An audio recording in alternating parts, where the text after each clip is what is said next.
Purim and our Parsha this week, Parshat Tetzaveh, have an important core theme in common: clothing.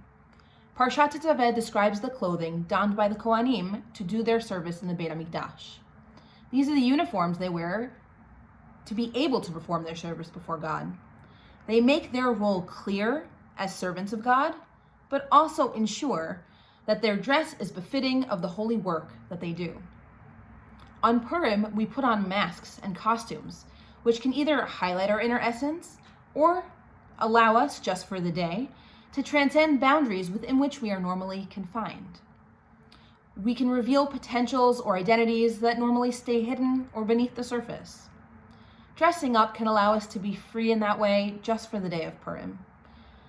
We can inhabit a headspace that maybe we're afraid to during the year.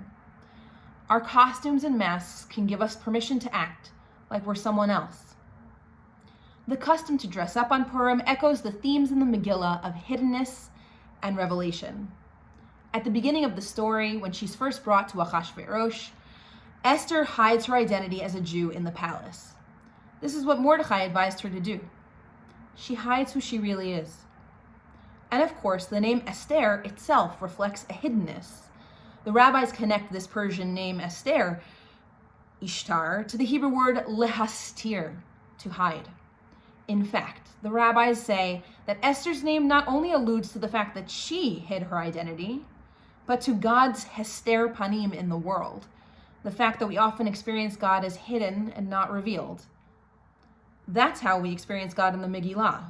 God isn't mentioned in the Megillah, but though God is hidden, God orchestrates things from behind the scenes, leaving it to the people in the story to take action and for them to trust that their actions will lead to salvation and save the Jews of Shushan.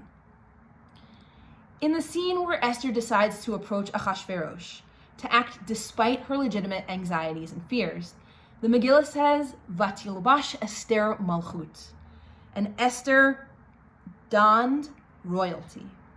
Before approaching Achashverosh, she puts on royal clothing.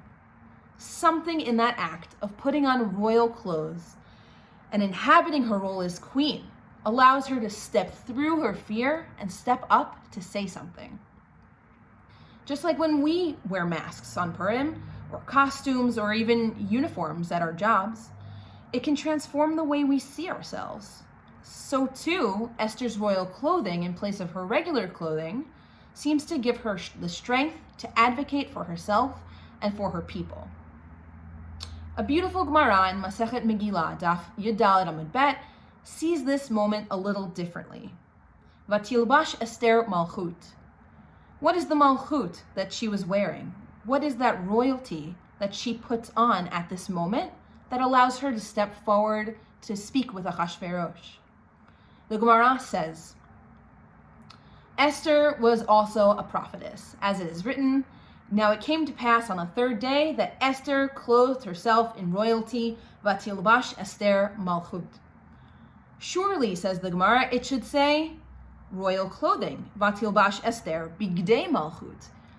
So why does it say that Esther just wore royalty? Says the Gemara, this shows that she clothed herself in the Holy Spirit with Ruach HaKodesh. This is the proof text that Esther was a prophetess. What was she wearing? The Spirit of God.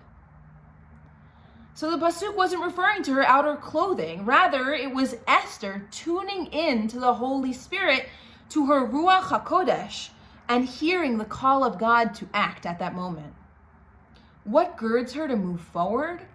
Not her outer clothing, but trusting that her intuition was godly. That if God was not acting in a revealed way, she would be the agent of God to bring about change and fix this situation. And as a prophetess, she had that in her all along. The moment that she was able to quiet the noise, to quiet and silence those internal doubts and fears, and to trust that she could do what she knew was right, then she was strengthened. Then she could move forward. Can our costumes and masks allow us to do the same? To throw away the doubts that we usually walk around with and inhabit our true selves, like Esther did? Rabbi Norman Cohen writes, in a deeper way, this Jewish carnival experience allows us to challenge the inevitability of things as they are inherited. In doing so, Purim provides us with the hope that the garments that we put on that seem only to mask our present realities can reveal the deep-seated consciousness of our potential for change, our ability to bring happiness and fulfillment to our lives. Purim's mask may seem to conceal and enable us to escape reality, but they may really offer us the chance to don serious masks of conscious determination to bring the light of the divine into our world. Shabbat Shalom.